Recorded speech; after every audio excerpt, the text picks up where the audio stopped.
Picture the vast frozen wilderness of northern Canada in the 1930s.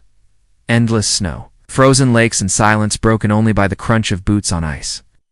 In this remote landscape, stories spread fast, and one story stood out among them all. It came from a lone trapper named Joe LaBelle. He wandered through the wilderness in search of fur-bearing animals. But what he stumbled upon was far stranger than anything he could trap.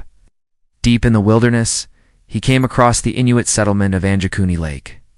Normally, the village was lively with families, hunters, and children. Smoke would curl up from huts, and dogs would bark excitedly. But this time, silence greeted him. No laughter, no movement, no voices. LaBelle entered the village and found something chilling. Fires were still smoldering. Pots of food sat cooking, as if abandoned mid-meal. Sled dogs lay frozen in the snow, starved and dead. Their leashes showed they had been left tied up, unable to escape. The huts were filled with clothing and weapons. Nothing was packed, nothing was missing, except the people. Every man, woman, and child had vanished. LaBelle searched every hut, hoping to find someone alive. But the village was completely deserted. It was as if hundreds of people had stepped away in the middle of their day and never returned. Frightened, LaBelle rushed to the nearest telegraph office. He reported what he saw to the Royal Canadian Mounted Police. Soon, officers traveled to Angikuni Lake to investigate. They confirmed the trapper's shocking story. The village was eerily intact, but empty. Meals unfinished, tools in place, weapons undisturbed, and sled dogs dead in the snow. For the Mounties, this was no ordinary disappearance. The villagers had not simply moved. They had left behind their essentials for survival. In the Arctic, no one leaves weapons, clothing, or food behind. Such things meant life or death. So why would an entire community abandon them? The police searched the area for signs of struggle. No footprints, no sled tracks, no broken items. The snow was smooth, as if the villagers had melted into the air. Local Inuit hunters were baffled when they heard the story. They said entire families do not disappear without a trace. Fear spread through the region, and whispers of curses began. Some claimed strange lights had been seen in the sky above the lake. Others said spirits had taken the villagers. The more people speculated, the darker the mystery grew. Journalists began writing about the vanished village. Newspapers printed terrifying headlines about a town gone overnight. Readers shivered as they imagined such a disappearance. Is this a mass abduction? A supernatural event? Or some tragic accident never explained? The Mounties gave few answers. Their official report was short and vague. Some believe details were deliberately left out. Others think the story was exaggerated from the beginning. But for many, the scene at Angikuni Lake was too strange to dismiss. Frozen dogs, food left on fires, an entire community wiped away, and no explanation that made sense. This story was not the first tale of vanishings in the Arctic. For centuries, explorers had told stories of strange disappearances. Some villages abandoned, some ships found with no crews. The Arctic is vast and unforgiving. Nature alone can swallow the unprepared. Yet Angikuni felt different. The signs pointed to a sudden, unexplained departure. No struggle, no warning, no goodbye. And the image of frozen sled dogs haunted many who heard the story. How could people leave their animals to die? The villagers were known to respect and rely on their dogs. Leaving them tied and starving made no sense. Unless the people had no choice, unless they were taken, or driven away by something we still cannot explain. To this day, historians debate the credibility of Joe LaBelle's account. Some say he exaggerated or invented it. Others argue the Mounties' involvement makes it real. Whatever the truth, the mystery of Angikuni Village refuses to fade. It has become one of the most famous disappearances in Canadian folklore. A story retold across decades, capturing imaginations worldwide. But folklore often twists fact into legend. Was Angikuni a ghost story born from fear of the Arctic? Or was it a real mass disappearance? In the next part, we'll explore the theories people proposed. From UFOs to government secrets. From famine to migration. And why none of them seem to fit perfectly. The disappearance still echoes like a question across the frozen lake. A village gone. A mystery untouched by time. And the chilling thought, if it happened once, could it happen again? The mystery of Angikuni spread quickly. Newspapers picked up the story. Headlines screamed about a village that vanished overnight. Some claimed over 1,000 people were gone. Others spoke of eerie signs left behind. The abandoned meals were mentioned again and again. The frozen dogs haunted readers. It was the perfect recipe for a legend. But what did official records say? That's where things get strange. The Royal Canadian Mounted Police were said to have investigated. Reports claimed they found no evidence.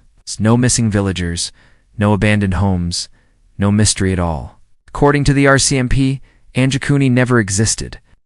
They said the whole tale was fabricated, yet the legend refuses to die. Why? Because too many strange details line up. Some argue the story began with a real place. Maybe not a permanent village. Instead, a seasonal Inuit camp. Hunters and families would set up in cycles. Trapper Armin may have stumbled upon one, then finding it deserted, he assumed the worst. Perhaps he misunderstood what he saw, but there's still the problem of the dogs. How do we explain them? Inuit hunters valued dogs greatly. They would not abandon them lightly. They certainly wouldn't leave them to starve. Something doesn't add up. Some theorists point to starvation. Maybe a harsh winter forced the villagers to move.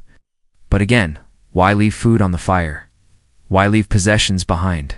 It looked rushed, as if they had no time, as if something chased them.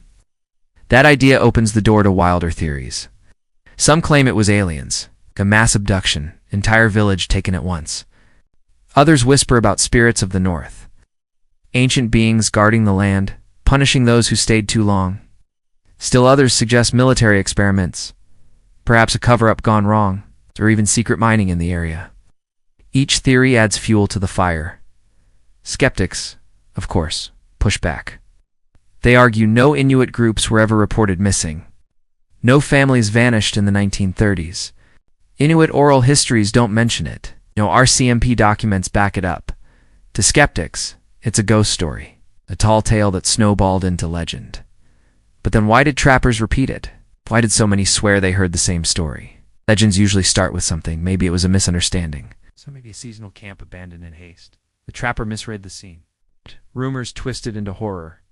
Newspapers added sensational details. And suddenly, we have a vanishing village. Yet some details resist easy answers. The cooking meals, the frozen dogs, the eerie silence. In a way, the Angikuni story mirrors other vanishings. Think of Roanoke, colony gone without explanation. Think of the Mary Celeste, ship abandoned mid-journey. Humans disappearing leaves a deep unease. It feels wrong. And our minds crave explanations, even when none exist. That's why Angikuni lives on. So it isn't about whether it truly happened. It's about the mystery itself. It's a possibility that something strange lurks out there. In the frozen Canadian wilderness, hidden beyond the snow and silence, waiting to remind us how small we are, how fragile life can be, and how quickly whole communities can vanish.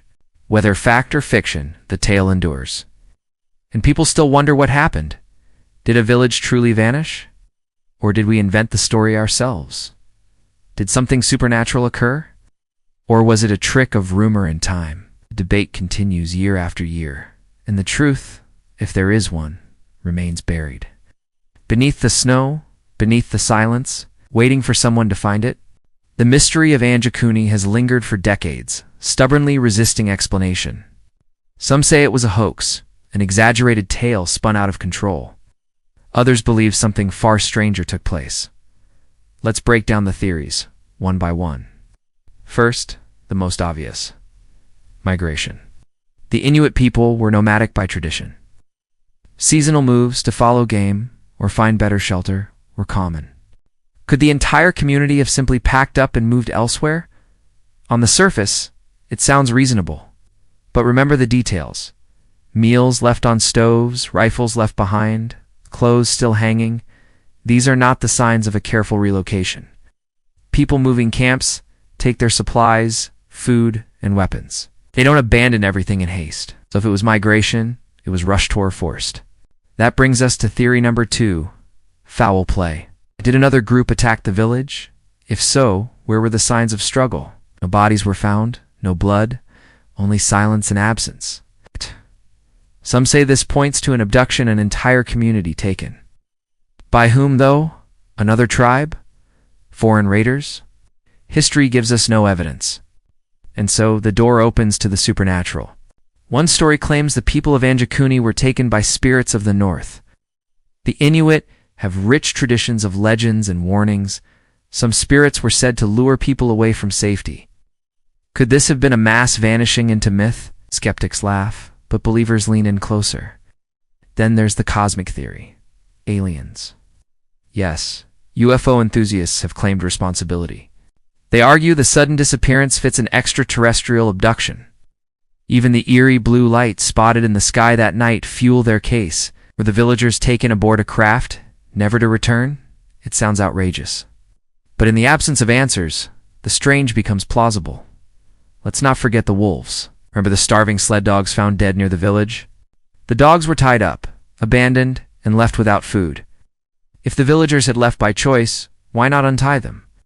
This detail gnaws at investigators. It suggests something sudden and unplanned, like the people vanished mid-action, unable to finish what they started. Imagine soup, boiling rifles on walls, dogs waiting for their masters, and then nothing. Some researchers argue the story was fabricated. The Royal Canadian Mounted Police investigated decades later. They found no evidence in their archives of such a disappearance. No records. No official reports.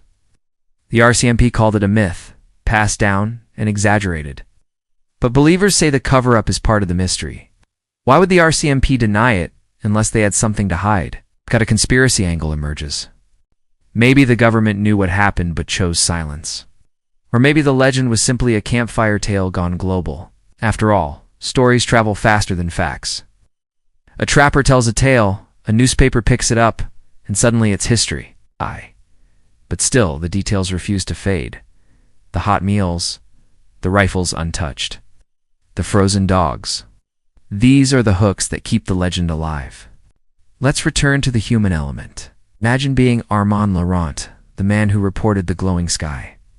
You see strange lights, hear rumors of an empty village, and suddenly you're part of the story. Would you doubt your own memory? Or would you cling to it as truth? Eyewitnesses shape mysteries as much as evidence. In this case, both are slippery. But the Angikuni mystery has endured for nearly a century.